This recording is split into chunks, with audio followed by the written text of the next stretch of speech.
नमस्कार, बहुत स्वागत है आपका। आप देख रहे हैं ग्रांड ज्योतिष सीक्रेट। कुंभ राशि वालों, 2022 में हो रहा है क्या कुछ बड़ा बदलाव। आपके ऊपर जो साढ़े साती चल रही है वो अब छाती पर चलेगी 29 अप्रैल 2022 से। तो 2022 में शनिदेव का छाती पर चलना आपके जीवन में कितना बढ़ेगा बदलाव। तो देखिए, सबसे पहली बात तो जो कुंभ वाले हैं इनके राशि के स्वामी हैं शनिदेव, और आपको जब आपके छाती के ऊपर शनि चलेंगे तब बहुत ही सतर्क रहने की आवश्यकता होगी, क्योंकि जिन पर आप आंखें बंद कर भरोसा करते हैं आपको वही लोग धोखा देंगे। इसलिए 2022 में लाभ के घर में शुक्र है, सूर्य के होने से वर्ष भर धन तो आएगा, लाभ भी होगा। लेकिन अगर हम शनि की नज़रों से देखें तो आपको बड़ा मौका मिलेगा निवेश करने का, पर आंखें बंद कर 12वें शनि और बुध के कारण कुछ अन्य अनावश्यक खर्च हैं, पर आपको वर्ष भर निवेश करते समय बचत का भी ध्यान रखना है। 2022 के आरंभ में ही अस्त हो जाएंगे 19 जनवरी 2022 बुधवार के दिन, और इनका अस्त होने का जो समाप्ति काल है वो 21 फरवरी 2022 है, सोमवार के दिन। तो हर ग्रह जो है ना अपना उनका गोचर करने का अलग समय होता है। ठीक इसी प्रकार जब शनि ग्रह का गोचर होता है तो एक ऐसी अवस्था होती है जब वह सूर्य के समीप आ जाता है और कुछ विशेष अंशात्मक दूरी पर शनि पूर्ण रूप से सूर्य के अधिकार क्षेत्र में होता है और इसीलिए सूर्य के प्रकाश में व्यस्त हो जाता है। तो शनि ग्रह का अस्त का फल देखिए, वैदिक ज्योतिष में शनिदेव सबसे मंद गति से चलने वाले ग्रह हैं और एक राशि में लगभग 2.5 साल तक रहते हैं। इसीलिए शनिदेव का अस्त होना बहुत महत्वपूर्ण माना जाता है, क्योंकि शनि ग्रह शीत हवाओं के कारक हैं और जब जब शनि ग्रह अस्त होते हैं तो फिर प्रकृति में भी बड़ा बदलाव आता है। अब शनि एक न्यायप्रिय ग्रह है, कर्म प्रधान ग्रह है, इसीलिए विशेष रूप से जो लोग जॉब करते हैं उनके लिए यहाँ पर बहुत आवश्यक है कि आपके लिए शनि बेहतर फल दें।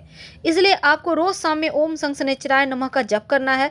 और जिनकी कुंडली में शनि अस्त है, व्यस्त अवस्था में होता है, अस्त अवस्था में, तो नौकरी में थोड़ी परेशानी हो जाता है, इसलिए उतना अच्छा फल यहाँ पर नहीं दे पाएंगे।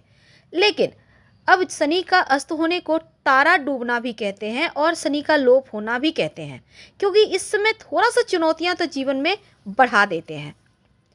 अब इस समय मेहनत कराएगा, क्योंकि कर्म प्रधान ग्रह है तो कर्म तो करवाएगा। लेकिन दूसरी तरफ 29 अप्रैल 2022 को अपने घर मकर राशि से निकलकर अपना दूसरा घर कुंभ राशि में प्रवेश करेंगे। 29 अप्रैल को वो अपना घर बदलेंगे और इसके बाद 12 जुलाई को वो वक्री हो जाएंगे और उल्टी चाल चलते हुए कुछ समय के लिए एक बार फिर से वो मकर राशि में आएंगे। अब यहाँ पर आने से साढ़े साती और ढैया जिनके ऊपर चल रहा है वो तो विशेष प्रभावित होंगे, लेकिन आपके ऊपर इसका क्या प्रभाव पड़ेगा हम ये भी बताएंगे। अब ये वक्री चाल में, उल्टी चाल में, ये जब कुंभ से निकलकर एक बार फिर से मकर में आएंगे तब 12 जुलाई 2022 से यहाँ पर आने के बाद जो शनिदेव हैं वो आपके ऊपर क्या प्रभाव डालेंगे, क्योंकि ज्योतिष में शनि ग्रह को सौर मंडल के सभी 9 ग्रहों में सबसे ज़्यादा नुकसानदेह या फिर लाभकारी ग्रह मानते हैं। यानी देने पर आ जाए तो राजा बना देंगे और परेशान करें तो फिर धरातल पर जमीन पर ला देंगे। यदि कुंडली के किसी भाव पर शनि का नकारात्मक दृष्टि हो जाए, खराब स्थिति हो जाए तो दुर्भाग्य लाता है और शनि का नकारात्मक प्रभाव आर्थिक रूप से परेशान करता है, करियर में परेशानी देता है, शिक्षा में बाधाएं देती है, विवाह के मामलों में नुकसान पहुंचाता है। तो ऐसे में शनिदेव का हर कोई चाहता है कि उनका अच्छा फल मिले, और शनिदेव अगर सकारात्मक रूप से फल दें, शुभ दृष्टि हो, तो आकस्मिक रूप से सफलताएं भी दे जाता है।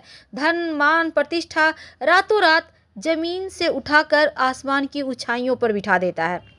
अब शनिदेव का नकारात्मक प्रभाव जीवन पर तब आता है जब ग्रह का गोचर नकारात्मक रूप से पड़ रहा हो तब, और शनि आपके लाभकारी भाव में बैठे हों तो आप बड़े भाग्यशाली हो जाते हैं। तो कुंभ वालों, तो शनिदेव आपकी कुंडली में चल रही कहाँ है, स्थित है, क्या फल देंगे, ये तो हम जानेंगे। 2022 29 अप्रैल 2022 को आपकी 7.5 छाती पर आ जाएगी। और कुंभ वालों के लिए जो शनिदेव हैं वो आपके 12वें भाव और लग्न के स्वामी हैं। और कुंडली का 12वां भाव विदेश का भाव है, यात्रा का भाव है, खर्चा का भाव है, मोक्ष का भाव है। लेकिन जो लग्न है वो आपका व्यक्तित्व है, आपकी पर्सनालिटी है। और जब शनिदेव 2022 29 अप्रैल को आपकी छाती पर चलना शुरू होंगे, यानी कुंभ राशि में आएंगे, आपके लग्न में आएंगे। हालांकि वर्ष की शुरुआत में 12वें भाव में रहेंगे, लेकिन 29 अप्रैल से आपके लग्न में आ जाएंगे। तो यहाँ पर 12 जुलाई तक आपके लग्न में रहेंगे, पहले भाव में रहेंगे, और इसके बाद एक बार फिर से वो मकर में चले जाएंगे। तो आपके जो लग्न में बैठेंगे और फिर 12 जुलाई को जब वो आपके 12वें भाव में चले जाएंगे, जो कि विदेश का भाव है, उच्च शिक्षा का भाव है। यहाँ पर अगर आप विद्यार्थी हैं तो आपको सफलताएं मिलेंगी। आप विदेश पढ़ाई करने जा सकते हैं, विदेशी चीज़ों के जानने के इच्छुक हैं, किसी भी भाषा के आप जानना चाहते हैं, आप शिक्षा लेना चाहते हैं किसी भी तरह का, तो आपको सफलता मिलेगी। जो व्यवसायी हैं, जो विदेशी कंपनी में जॉब करते हैं, विदेशी वस्तु का व्यापारी हैं, उन लोगों को इस समय विदेश यात्रा यानी कि लंबी दूरी की यात्रा और वहाँ से लाभ होने के योग प्रबल रूप से बनेंगे। तो आप अगर अपने करियर पर फोकस करते हैं तो आपको पद प्रतिष्ठा भी आपकी बढ़ेगी और आप धन भी प्राप्त कर पाएंगे। लेकिन थोड़े बहुत घर परिवार के मुद्दे आपको परेशान करेंगे, क्योंकि परिवार के किसी सदस्य का स्वास्थ्य आपके लिए थोड़ी सी चिंता का कारण बन सकता है। तो अपने घर परिवार के लोगों का स्वास्थ्य का ख्याल रखें और इस समय खासकर अपने रिश्तों का बहुत ध्यान रखें। छाती पर जब चलेगी 7.5 तो कहीं ना कहीं आपके शनिदेव लग्न में बैठकर सप्तम भाव को प्रभावित करेंगे। तो वैवाहिक जीवन का बहुत ख्याल रखना है, जीवन साथी के साथ रिश्तों को बेहतर करें। छोटे मोटे झगड़े जैसी चीज़ें हैं तो उनको समाप्त करें। बच्चों के आँखों की समस्याओं का ख्याल रखें। जीवन साथी के भी आँखों से जुड़ी समस्या हो सकती है, उनका ध्यान रखें। अगर आप कुंभ राशि के हैं, आप अविवाहित हैं, तो आपको अगर आप विवाह करने के इच्छुक हैं, थोड़ा सा इंतज़ार करें, क्योंकि थोड़ा सा इंतज़ार और फिर चीज़ें बेहतर हो जाएगी। स्वास्थ्य के मामलों में भी आपका भी बहुत अच्छा नहीं है। ऐसे में आपको अपने स्वास्थ्य का बहुत ख्याल रखना चाहिए, खान पान का ज़्यादा ध्यान रखना है, क्योंकि इस समय नियमित रूप से आप जांच कराएं। छोटे मोटे गिरावटें भी हैं स्वास्थ्य में, तो कुंभ वालों को संभल के तो रहना होगा। अब आपके जब छाती पर 7.5 चलेगी, आपके यहाँ पर चूँकि जब 7.5 छाती पर आती है तो क्या होता है, मन की परेशानियां बढ़ा देता है, रिश्तों की समस्याएं बढ़ा देता है, माता पिता को कष्ट, अपनों से धोखा खाने के योग बढ़ जाते हैं। तो आपको छोटे से प्रयोग करना चाहिए, उपाय करना चाहिए। एक तो शनिदेव आपके राशि के स्वामी हैं, दूसरा आप शनिवार के दिन गरीब व्यक्तियों में चप्पल जूते का दान कर सकते हैं, या फिर काले रंग का, जैसे कि आप चाहें तो कंबल है, काले रंग का जूता है, कोई भी चीज़ वस्तु दान कर दें। और रोज शाम में ओम संग शनैश्चराय नमः का जप करें। वैसे तो कष्ट है, अगर आपको लगे कि आपका कष्ट बढ़ गया है, तब शुक्रवार की रात स्टील की कटोरी में थोड़ा सा सरसों का तेल रखकर सोएं सिराहने, और शनिवार के दिन अपना फेस देखें उस तेल में, यानी छाया देखें, और कटोरी के साथ तेल किसी गरीब को दान कर दें। इससे उनका दुष्प्रभाव कम होगा। 3 शनिवार करना है। धन्यवाद।